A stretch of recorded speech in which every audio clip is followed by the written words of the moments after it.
everybody, my name is Anvia. I am one of the instructors here at Healing Reins.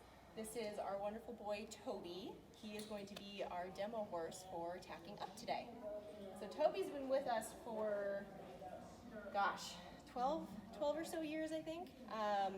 He is a fabulous, wonderful horse. We absolutely adore him. He is great for all of our programs, from mental health to hippotherapy to therapeutic riding, and he can take riders from lead line and full support to independent riders who want to progress their riding skills further. So we're going to use our wonderful Toby boy today, and we are going to talk about how we tack up at Healing Reins. So typically at Healing Reins, we use dressage saddles. We are more English based. We like to use dressage saddles because of the shape of the saddle and the way that it sits the rider. So if you come over here and you look at the saddle, you'll notice that the dressage saddle has a little bit of a deeper seat. It's got a little bit of a higher cantle back here. And so this will put the riders in a position that is much easier for us to help them sit in the right spot. And that is the way that we prefer to teach here at Healing Reins. So when we are tacking up, we are going to start with our saddle pad. This is layer one. This gives the horse a little bit of protection on their back. We're going to bring this up and over nice and gently. Set it light there on his back. We want to make sure that it's sitting right in the middle.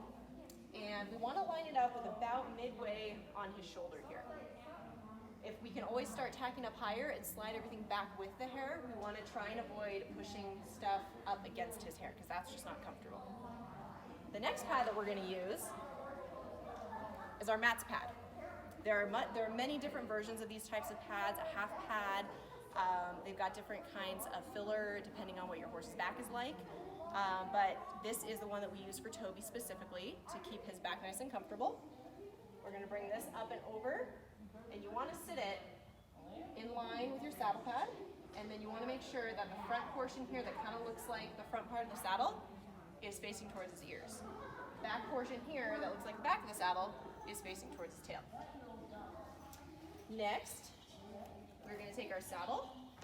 The nice thing about a lot of our saddles here are they're pretty lightweight, so they're easy to lift up and over.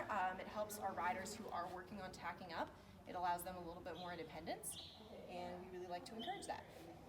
We're going to bring our saddle up and over, nice and gently here. Make sure it's settled right on all of our pads.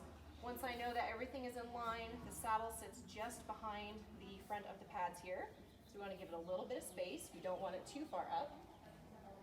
Now that I know that my saddle is sitting correctly on my pads, we are going to take the front middle part of our pad here and tent it. So we're going to give it a little shimmy up here. That way, I've got a little bit of airspace between the pad and his withers. That way, the pads are not sitting directly on his withers and rubbing too much. So it's a little bit of a comfort thing for the horse. Next, we are going to take our billet straps. We're going to run them through our saddle pad here, so that way everything stays nice and secure. We're going to come on over, grab our girth. So for the dressage girths that we use, they are the same on both sides, so it doesn't matter if you use this side or this side. We're going to come through, we're going to run our billet strap through the top keeper loop up here, so everything stays secure, just like this saddle pad. We're going to run it through, there are two loops right here, one with a roller, it's thin, and one that's a little bit wider. We run it through the top roller, so that way it can move a little bit easier when we're adjusting tack. I'm going to pick maybe hole 2 or 3, so it's not too tight, but it's not too loose. I'm going to buckle it the same way on the other side, through the billet, or through the keeper, through the roller, and right underneath. I'm going to go around my lovely horse here and do the exact same thing on this side. So I've got my pads all aligned here. This is the first time I'm looking at it on this side, and it looks pretty good. So I'm going to tuck my billet straps, reach underneath by staying on my feet and just bending down and reaching. Bringing our girth under. And now I'm going to tighten the girth to where it's slightly snug, but not too tight where he's uncomfortable.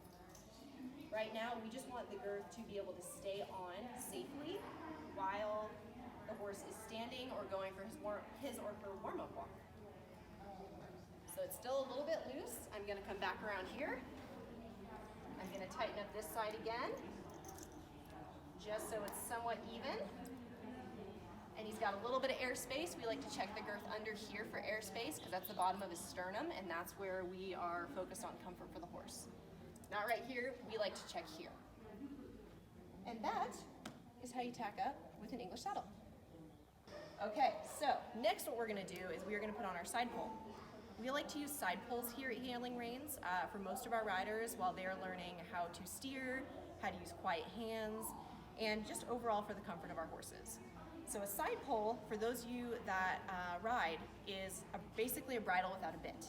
And it adds pressure in different points on the horse's head for different pressure points and different control. So we're gonna take our side pole here. We're gonna take our rainbow reins. We're gonna hang them together. We are gonna attach our reins to our side pole rings here on each side.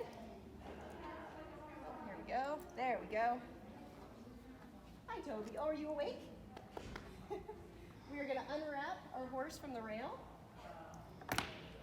So that way, we don't get too much stuff caught up. We're gonna bring our lead rope over his neck so it's out of the way, but we can still hold on to it. We're gonna bring our rein. We're gonna make sure first that our side pole's pointed the correct way. Brow band, nose band are pointed forward. Reins are gonna go up and over his head and just out of the way, nice and safe. And now I'm gonna take this X here and I'm gonna push down on it so I make more space for Toby's nose. Because you don't want to try and put on a side pole if it's too tight, because then it's just not going to work. Toby's going to help me out here. Stick his nose in. We're going to tuck one ear. And we're going to tuck the other ear. Make sure it's all nice and even. We're going to look at it from the front. Make sure we're not lopsided. Nothing is overlapping. And then I'm going to reach under here. And this is where it can get a little hairy. I'm going to reach under and buckle our nose band. We want to make sure that this nose band here, when it's buckled, is flush with his chin. And that way it's not crossing over any other straps. I'm going to reach under here. I'm going to give this a good buckle. And just like the girth, we want it to be snug but not too tight. This one will stay permanently snug but not too tight, whereas the girth we will tighten before the rider gets on. So we work that through. That's all nice and buckled. We're going to make sure that nothing here is twisted. Nothing here is crossed over. So our side pull is on. Our saddle is on. And I would say Toby's excited and ready to ride.